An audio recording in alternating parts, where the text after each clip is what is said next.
Welcome to Conscious Dominance, a DSRX studio production.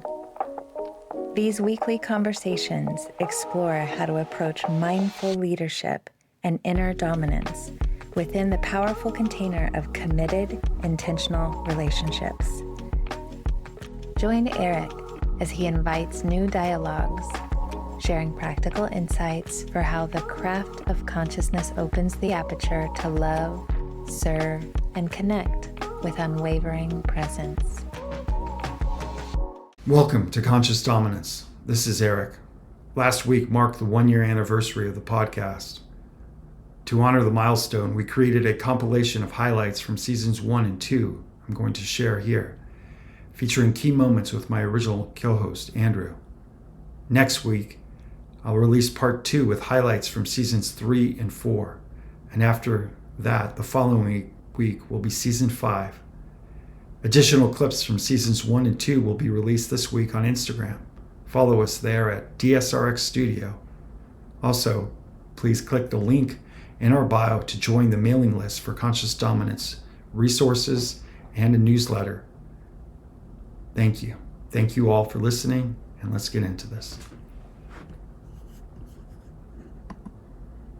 Challenges are what make life. Like, that's the point of it. Being an accountable human, an accountable man, an accountable adult, to habituate that your response to a situation is not victim, but is, how do I take ownership of this? Until you stop feeling like you're a victim, you're going to project victimhood to other people.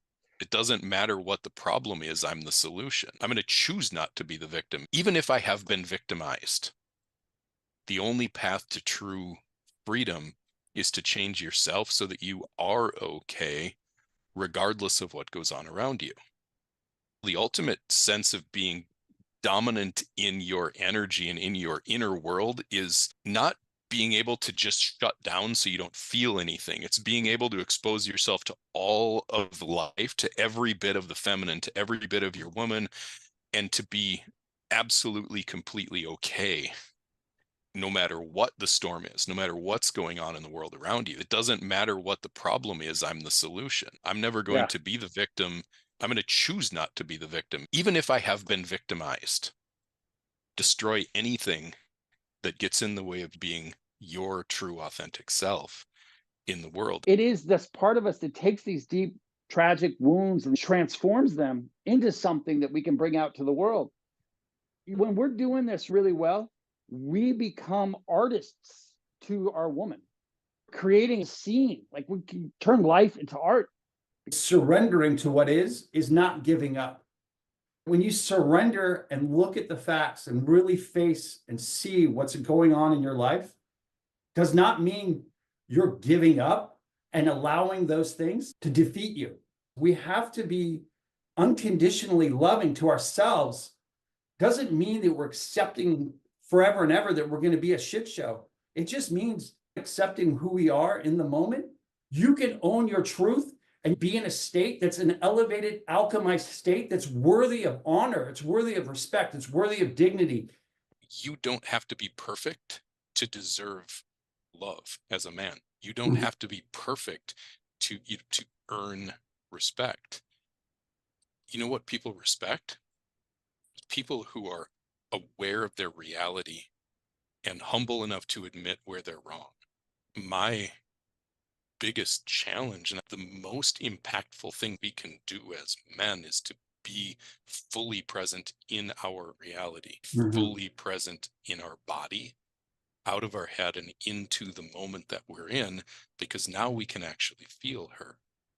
It's being able to be honest and conscious and aware of your reality, and to be present in that reality. Know what your values are, know what's important to you, know who you are and how you are going to live your life. We always want to improve things, but in these dominant submissive relationships, we're going to take control. But if we aren't doing that with a clear picture of the reality of what's going on inside of us, then we risk using that control to try to shape her into something that doesn't make us uncomfortable or something that doesn't trigger us or upset us, rather than dealing with the reasons why we get upset. Courage is literally you're scared and you're still got some hope to move forward. That is the definition of courage. There's no courage when you're not scared. Real strength means dealing with the weakness so it's not there anymore and you don't need the walls. Avoiding pain, avoiding weakness. And that's how most people go through their lives. They don't think they're supposed to be weak. Guess what? Everybody's got these soft spots. Everybody's been hurt. We're here to see what's true. That's what makes us masculine beings, is to see the truth, to speak it out loud, even when it's fucking hard. Passionate woman, and she will constantly test your integrity. Instead of quieting her down and pushing her down, you actually want to turn that up.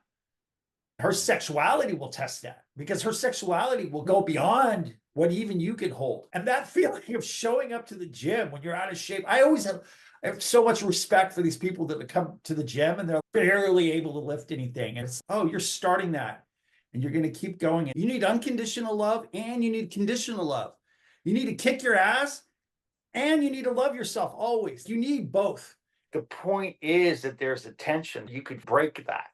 The point is that you're on an edge. As I've gotten more conscious, the thing I feel is the work is in not being in a triggered state, not losing your shit as you're doing it. You're going to be able to incorporate the parts of you that are dark, that are the shadow sides. You have to become the one who's the power. You have to take full responsibility for your channeling, for your issues, for your past, for your present, for your future. The whole reason we do this is because we have two people, one of whom wants to be in power and the other wants to be out of power. I think where this gets lost in these relationships, and the conversation becomes about, what do we do with the power? How do we use it? What are the specifics of the ways we go about doing it? We can very easily lose touch with the fact that the power is the point in the first place. It's not so much about how you use it. It's about the energy of taking control and letting go of control.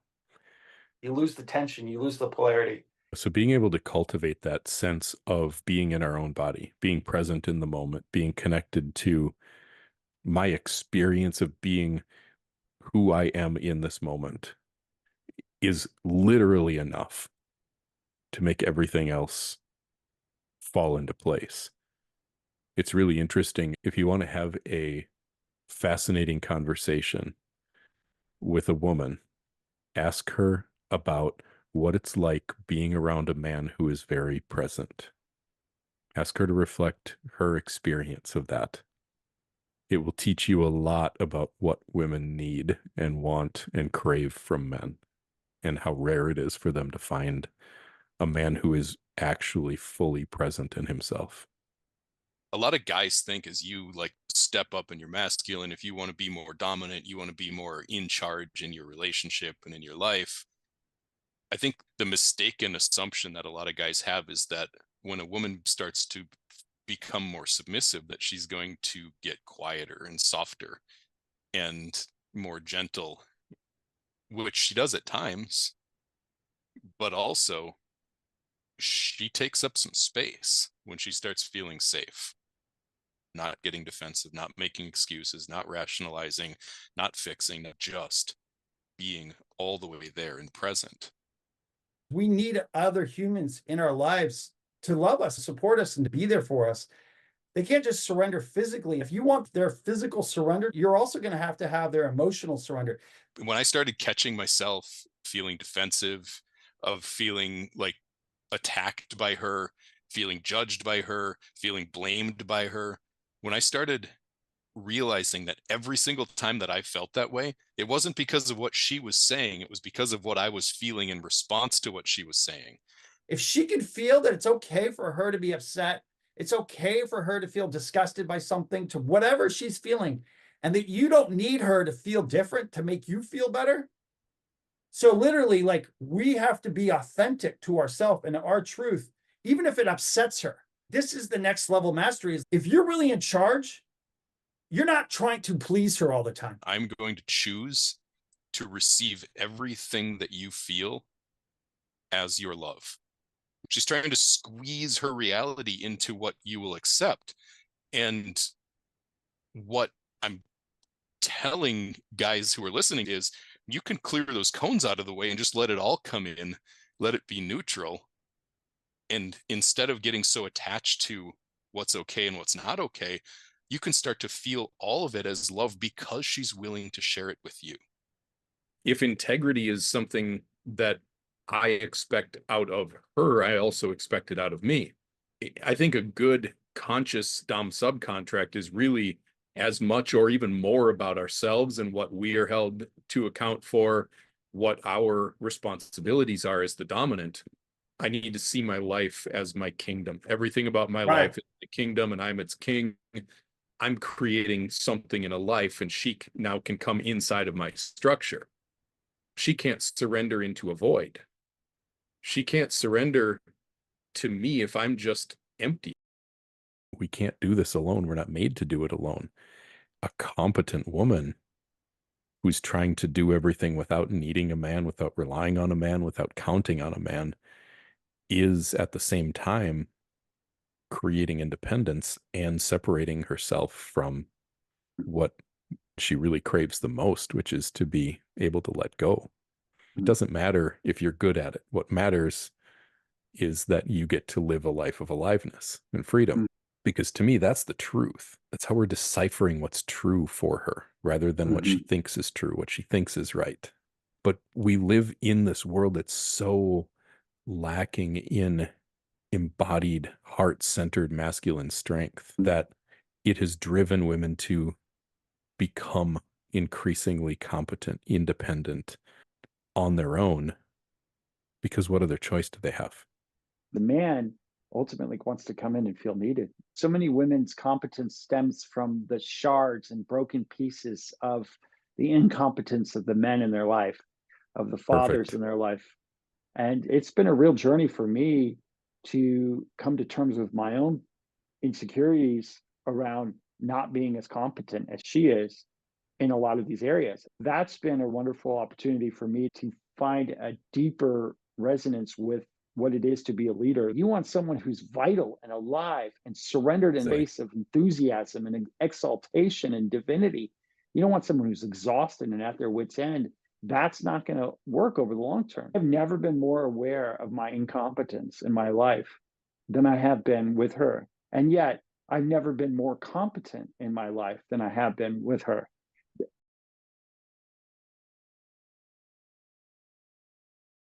There is no experience you can have in life that can be more profoundly healing as a man than opening yourself to deep intimacy with a woman, letting yourself dissolve. Rather than solving your problems, to dis-solve the problem is to actually not try to fix it and let it hurt. Like dis-solve, not solve. And then to allow the problem to show you, or the feeling or the experience to show you what it is that's hurt inside of you.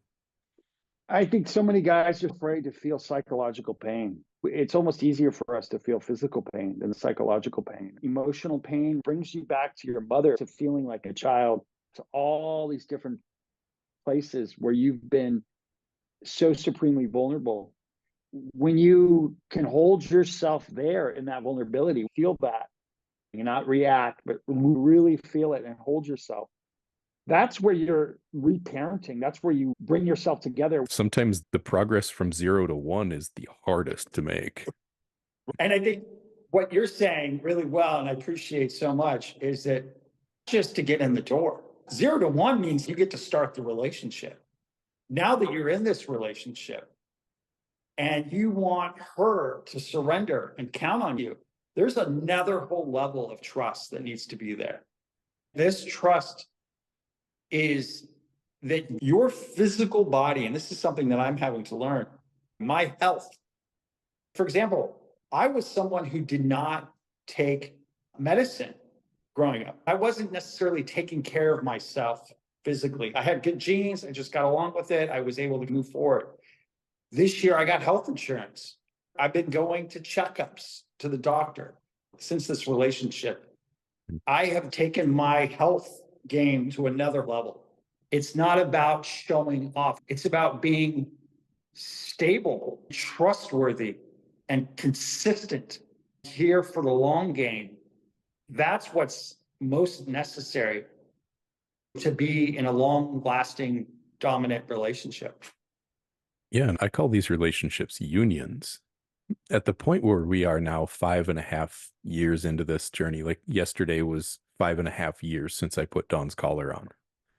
And 5.5 years of relating in this way and learning all of these lessons, it's almost like dominant submissive doesn't quite get the depth and the spiritual context of what this relationship has become for us in the last 5 years. You dance with the one who brung you. This is how we found our way here and integral to how we relate, but it is so much more than that at the same time, at least so much more than maybe the kind of standard view of what dominance and submission is. Sensitivity is the ability to tune into what your submissive is going through, what she is experiencing, what's happening in your experience of her and in your experience of your own life. It's our sensitivity that allows us the capacity to recognize what is going on around us. You can't do this without love if you have a heart at all. The sensitivity allows us to recognize where we have these vulnerable spots, where we need to give attention to, where we need to show up to, where we need to find some healing, where we feel whole. The more sensitive we are, the stronger we are. Men's sensitivity isn't the problem. Men's ignorance is the problem. Ignorance of their vulnerability, that's the problem, not the sensitivity. I think that there's a latent inner misogyny that most men have. They condemn, judge anything that they associate as weak, as vulnerable, as sensitive. We attach shame to any time that we're vulnerable, anytime that we are sensitive, anytime that we have feelings, anytime that we're expressing what we associate as being feminine. There's no growth without severing parts of ourselves. And there's no way to sever part of ourselves without being sensitive to it. To your point, the ability to turn that inward and be aware of your own internal experience comes naturally to us as men when we release the shame around it. Sensitivity isn't weakness. Everything men do, we're trying to find freedom. We're in pursuit of freedom. If we don't have our hearts open, and that's really what we're talking about here, is having an open heart. We also can't let ourselves be loved. We can't let ourselves be looked up to. We can't receive anything. The more dominant I am and the more submissive Dawn is, the hotter our sex is. It's pretty basic understanding. The more manly the man is and the more girly the woman is, the hotter the sex is going to be. The men are afraid their primal fear is being made fun of. Woman's primal fear is physical safety. Like the degree to which women have to think about their safety, we don't understand. All searching for safety is a searching for freedom from fear. And this need for safety, the fear that most women walk around in, it's not just physical safety. It's not just fear of physical harm or injury. It's also fear of emotional pain. That's where you need to sometimes check your ego at the door. Make sure that when you're out in public, you're not out there being the hero. You're not out there being the man who's got to prove his point. Her safety is your priority. This is something we get to create, to hold this space, to create this space in her life where she can let that guard down, let that nervous system relax. This is where these dynamics become really beautiful places of exchange. In my experience, doing this coaching work for 4+ years, I've worked with hundreds of different women. It's a little different for every person, but it's true across the board. This fear And it just gets to become such a beautiful thing that we get to create, because almost every woman that I've ever come across has never experienced the ability to just be okay. That's another part of it. When you said be yourself, and the amount of just allowing her, it's her voice, it's her desires, it's her cravings, it's her wants, it's her even expressing her fear. Like even her being able to, as Rachel can even speak about her fear, that eases her fear. If you can hold her fear, let her be afraid. It's safer for her when she can feel her fear openly. I want to, first of all, honor anger. Anger is there because at some point I have been violated. At some point I did not have a voice. At some point I was not protecting myself when I should have. At some point I did not speak up. Anger is not a random display of emotion. It is there because it is protecting. I'm protecting myself when I'm angry. It can feel very random when we don't understand it, and when we haven't connected to it, it can feel like it's just in control of us, but it most certainly is not. It's often when there's a disproportionate response, it's telling you that whatever you're angry about, there's something behind that. I have found it to be an opportunity to be curious with myself. And I find anger as a great teacher that says, hey, Eric, there's something going on here that you need to deal with. When I am able to do that, be curious and kind to myself and take the time to listen, there's always something back there. And then I can come back to the moment and act from a place that honors what I'm angry about and not be in that state. Because it's where my anger serves the moment. Step one is seeing that the anger is there and that it is a reaction to something inside of you. It's not about what's out there. It's not about the circumstances. I want to touch on both women's anger and why men need other men here. In our ability to gain that voluntary self-control, not only do we get to become a stronger version of ourselves, and we need other men to do that, because if we are trying to process and work through this in the presence of our woman, now she's feeling our unresolved anger, and that is going to feel unsafe to her. So working through it with other men in therapy with professionals is important, because then you can come back into that relationship and be strong enough to be present with her anger, because guess what? She's been through shit too, and she's been hurt too, and she's angry too. It's like we can't improve habits unless we recognize that we have the habit or don't have the habit. You have to see the thing to improve the thing. There are sometimes we have to go backwards to move forwards. And there are these periods that feel like we're going backwards, but we really are going forwards, and it's really doing the real work, the deep work on ourselves.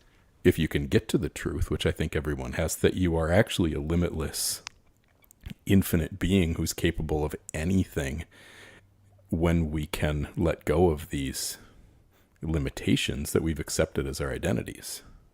And it's crazy how much what we see is not what's important. It's the energy within which we do it. That's the true dominance. To me, I have learned more from being curious about my trigger and my anger than about anything in my life. Ultimately, if you go back far enough, I have found for me, there's some part of me that I don't like. It's often as simple as feeling weak, vulnerable, unworthy, or I'm inadequate, or unworthy of love, or I'm inadequate, or I don't belong. Your unconsciousness is great because you don't have to deal with your shit. But as soon as you bring consciousness to yourself, you have to deal with your shit, and you can't blame anyone else for it anymore. If I could get every man to just do one thing, if there was one thing that I could give to every single man, it would be the ability to breathe through discomfort. The ability to hold consciousness and hold presence through that discomfort, to see what's on the other side of it, would change a man's life. Relationships are one of the most potent spaces in our life to show us where we are not free in this element of life, in this need to control versus the ability to be with whatever is. It's one of the things that relationship can teach us more than almost anything else. Be with what is. Exactly. Well said. And these moments where you've had these pivotal moments that have created momentum one way or the other, I have found that when I show up in those moments and I'm defensive or improving or making it about me, or I'm bringing weather to her, she's bringing weather to me. 3 days ago, she came at me with some weather. I had my own weather that I was bringing in. It just flatlined us. It literally puts us both in this state where we're like, ooh, it feels awful in my body. There is nothing that gets worse by you trying to get better, but nothing gets better by being forceful or putting pressure on yourself or applying self-hatred as a motivation for improvement. That doesn't help anything. So there's compassion and understanding for yourself and some patience with yourself as you figure out how you got so fucked up in the first place, rather than just hating on yourself for being so fucked up. We all have space that we need to grow. Can you accept that and work on it a little bit today? Be a little better. One of the big things that keeps coming back to me, the places that we're fucked up, these are the seeds of our gifts. These are the things that we're going to be able to help others with. And so if we see them and we're aware of them, when we all of a sudden become alert to things about ourselves that we're not liking, instead of bemoaning that and just wanting to push that aside, can we lean into it, show some inquiry into it? Can we hold ourselves in those places? Can we be gentle with ourselves? Can we be compassionate? That's the beginning places for real, true transformation. And that's where we can make progress to become a different person. But it's only through becoming aware of the places that we don't like. And she's the best. I started tracking Dawn's cycle in the spring of 2020. And I've kept track of it every single day since then. We're going on 4.5 years of every single day, keeping a spreadsheet that is thousands of lines long now. She's literally a different person. It's so foreign to our psyche to have something that's unavoidable within us that we cannot control, that happens to us every month. It lowers our energy, lowers our life force, and then we have to counteract that constantly. It's like building this resistance to us. And I think it's done so much to bring awareness to this and then to recognize and have compassion. It's almost like she wants a different man during these types of months. Like it's got that sort of energy, like different parts of me need to come out and be there. Sometimes she needs me to be like the ground for her. Be like, I see that you're all over the place today. It's okay. Come here. I got you. Ovulation with Dawn is, she is giggling. She's laughing. She's horny. She's full of energy. She's dancing. She's like running across the house, dancing around the house for no reason. It's a party. Like her life feels like a party, and she is the birthday girl and she's having the time of her life. And it is so freaking cool. I was just breaking because I was expecting her to be the same when she's not.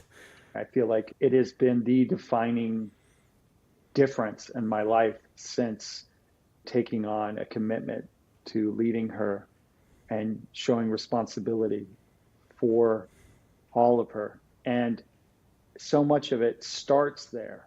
Try honoring, respecting, and appreciating what nature has created in a woman rather than resisting it or trying to shut it down. The stuff that makes a woman turned on by you isn't like how pretty you look. It's the display of the ability to handle unforeseen circumstances without getting fucked up over it. It's by trusting in yourself that you can handle whatever the hell happens. Do I dominate the energy, or does the energy dominate me? That's an important piece of charisma. It's not about playing a part. It's about not giving a fuck about acting or playing any parts whatsoever. Presence means not being in your head. It means not being stuck in your spinning thoughts. It means actually being where you are.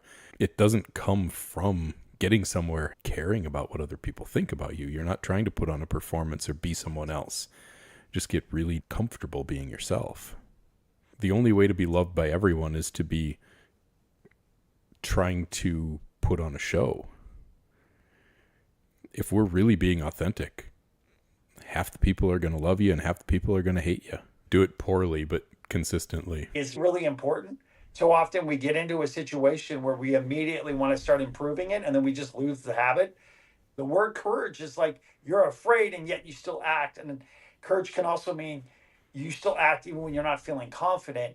And the mood follows actions. And most people can't hang there. They can't hang in the beginning of anything, whether it's in ball bearings or it's having to do with learning a language, or it's even how to pleasure your woman, or how to listen, or how to surf. Whatever, you're going to go through a period of time where you know that you're bad at it and you suck at it and you have to keep going through that period. Then all of a sudden you're like, you start to become more competent. The truth with clarity. To a woman, when we are wounded as men, speaking the truth with clarity feels dangerous. Yes. Women assume this is an easy thing for men. This is hard. This is the hardest thing I think most men have to do, is to look at her and say, I am unhappy with you and the way that you are showing up in this relationship, or I'm happy with you, but I could be way happier if this relationship was like this instead. There's a lightness to it, but also a strength to it. And that just shows you too that lightness is already in there. That's what I seek, is a life lived free and easy. You want to feel lighter. There's a lighter that's on the other side of the work. That's confidence. This is the whole benefit of what it is when women go through menopause. They gain wisdom. If I, as a man, cannot hear that wisdom, or if she needs to keep figuring out how to say it in a way where I feel better, then that's putting her in her masculine, in the leadership role. What you asked has changed me. It's brought me into centeredness, confidence, and most importantly, it's alchemizing my pain. It's alchemizing my truth, so that those pains that were there and those truths may not ever completely go away, but they're not running the show anymore. Next day, it was clean. And I finally get to this place where I don't care what. I didn't even know for sure if she was going to come back or where we were at. It didn't matter where she was at. She could still be feeling everything. We need to control ourselves, but move ourselves energetically up to another place where we become energetically indifferent to where she's at. And we are dominating the energy to a point where her energy does not affect our energy. It's counterintuitive, but the very thing that feels so vulnerable is the actual thing that helps you to stand in your power. I'm always trying to work on my own strength, not so I can be some masculine ideal, but so that I can be unoffended, non-reactive, and not triggered. Because I want people to show me their real truth. If I'm getting upset, triggered, or reactive, I'm showing them that I can't handle what they're bringing me. I'm always trying to be solid enough so that others can be whatever they are and however they are and be accepted in my presence. Yeah. Her unleashing of her sexuality, because that part that you were just saying is you want her in her surrendered state, the overflow of that, all of her, allow him to suffer. And that's why, to all the women out there, stop placating, stop lying, stop keeping your mouth shut, speak, use your voice. You can only trust the truth of the good stuff if someone can tell you the truth of the bad stuff or the difficult stuff. Can you hit your finger and go, fuck, that hurt? In a way where you can be present with it rather than reactive to it. If you can build that skill, you can be a ninja with this stuff. Only good stuff comes from this. Right. It's just going to hurt to get there. So for me, I always try to focus on where is it that I can lead from desire. If I'm in a fear of upsetting her, of making her mad, fear of her getting triggered or shutting down. Now, everything I do to approach her is in the frame of my fear. It's about the least fucking dominant energy you can be in. And that's why the courage really is stay in the desire frequency, own it. Even if it's upsetting to her, she will feel your courage. She'll feel your desire. She won't feel your fear. Just owning wherever I am in that situation, owning my attraction, owning my desires, and not letting them rule me, holding them lightly. And what I find is that shame and fear are pretty much the same thing. Like, shame is just another word for fear. And so when we have shame, we have fear. And when I bring shame out into the light, I'm doing something courageous. A go-to way for me to have a jolt is to own what I may have shame around and bring that to her and own it. Desire is so magnetic. Right. And it's charisma. When a man is filled with desire, but he has control of it, how you start doing that is flipping that on its head and start looking at what is it that you desire? What do you want? And why do you want it? How is it helpful and beneficial to someone else to follow you? Any social interaction is always being led by someone, and that someone is who has the strongest belief in themselves and in the reality in which they're living. I talk about this in our relationship like the walled garden, where my whole existence is like a big walled garden for Dawn to play in. Something that I'm interested in is the tarot. And when you see that strength card, it's a woman with a lion. She's able to hold this powerful lion and tame that lion, but it's not to suppress the lion. A lot of dudes chop off the feet of their women to fit into the bed of their frame.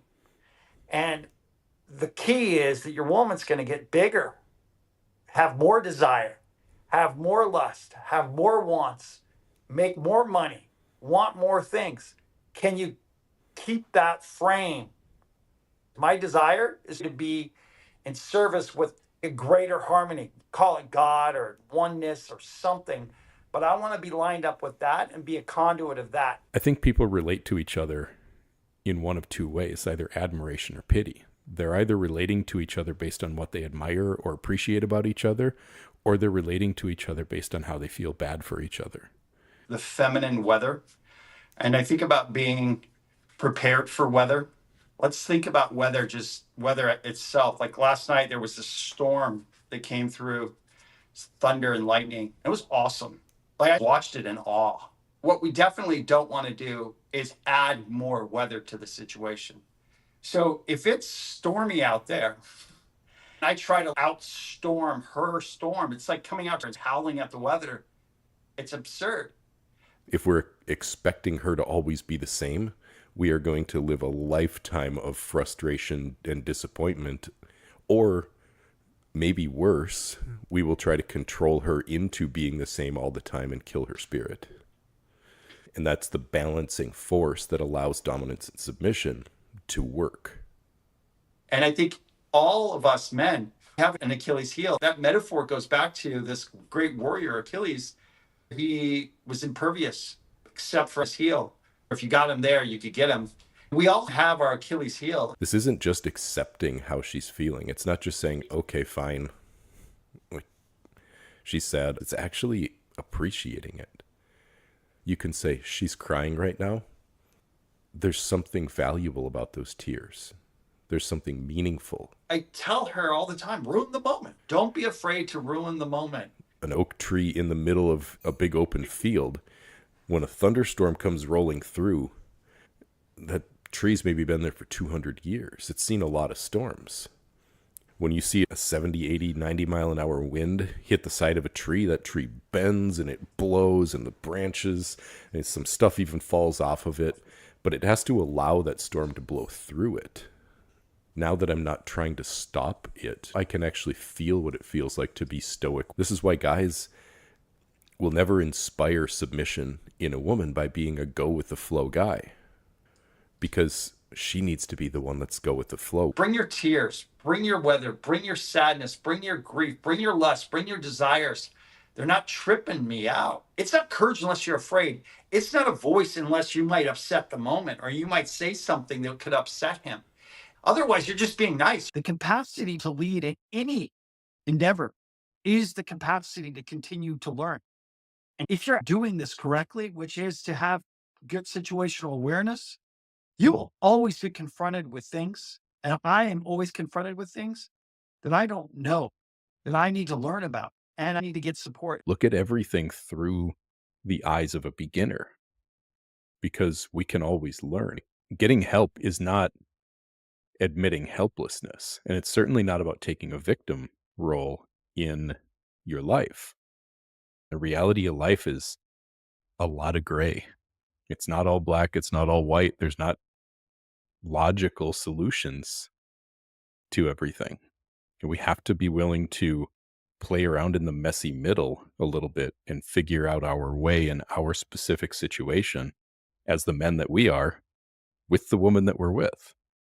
The most important thing that I learned from my data gathering and seeking support was that I can learn something from anywhere, even if I completely disagree with the person I'm learning it from. Like in a relationship, there needs a leader. There needs somebody who's where the buck stops. There needs a vision. There needs a mission. There needs order. There needs structure. Her phrase that you are your own best healer is one that always hit me and struck me really hard, because no one knows you like you know you. We have to not be afraid of pain and suffering. And you are different on the other side. And the most painful things that I've had to deal with actually aren't physical. The word dominance for me represents the intensity with which I want to lead, the intensity with which I want responsibility, and what I crave both in relationship and inside myself.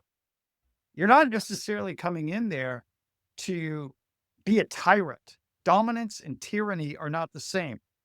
She is not the final conquest. The final conquest is you and what lights you up. You can't let life come at you and be the victim. It's either submissive or you're dominant, one or the other. It's no wonder that most women don't trust men, because most women have never met a man. What makes you a man is all spine and all heart. It's like the 200% man, right? It's not all spine and no heart. It's not all heart and no spine. It is all heart and all spine. It is retaining the capacity to be an absolute monster. If someone's attacking someone I love, if there's a physical attack, I'm going to become a monster. We have to be able to be a monster and dominant enough over ourselves, stand on this hill until the day that I die. Why do you think dominant submissive relationships often have contracts?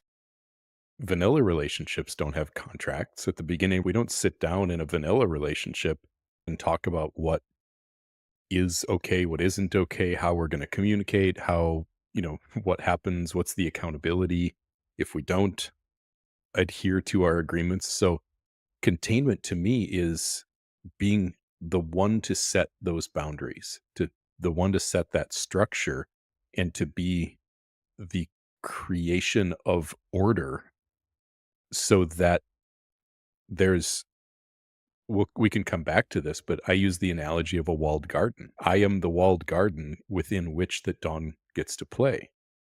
To me, that is the ultimate in containment, meaning I've got our lives all set up for her. She can show up and just be herself and just be in it.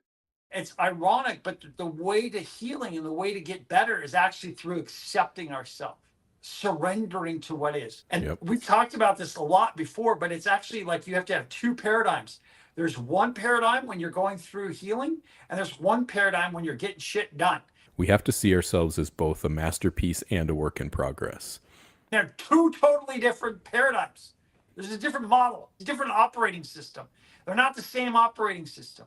When you're going through healing work and when you're getting shit done, most men try to apply the getting shit done model to healing work. It doesn't work because you get frustrated with yourself and you feel like this is just annoying. You don't want to deal with it and you become impatient. And this is what I'm talking about here, is when things aren't going well. It's like, yeah, I'm still okay on a big picture scale. I'm still okay.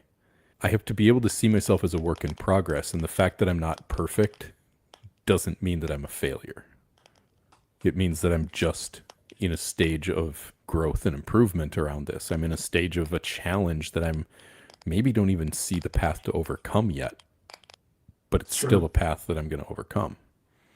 It is that my grit matters, and to have grace with myself, that I can't show up at a 10, but I can show up at a 1. And the 1 sure matters a lot more than showing up at a -5. I've learned this in physical training. I've learned this with habits. If you want to commit to the gym, show up, do a little bit. It matters. Honor what you can do. Honor the little bit. Honor the little steps. Honor all of this growth, because that's how we're able to build on that and get more and more, and it can get bigger and better. I think the thing that I'll never forget is the grit, the baseline foundational bottom floor of what conscious dominance is. It exists. As long as you can hold the line there, you're good. And that's reassuring in the darkest of moments, that you can always, there's always a baseline that you can hold on to, that you don't go through.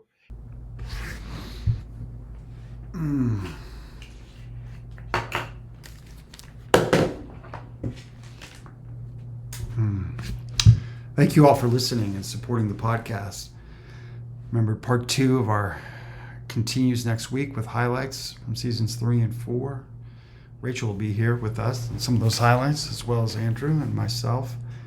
Also, don't forget to follow us at DSRX Studio on Instagram, and also use that link in the bio to join our mailing list for free resources, including a Conscious Dominance newsletter. And thank you all.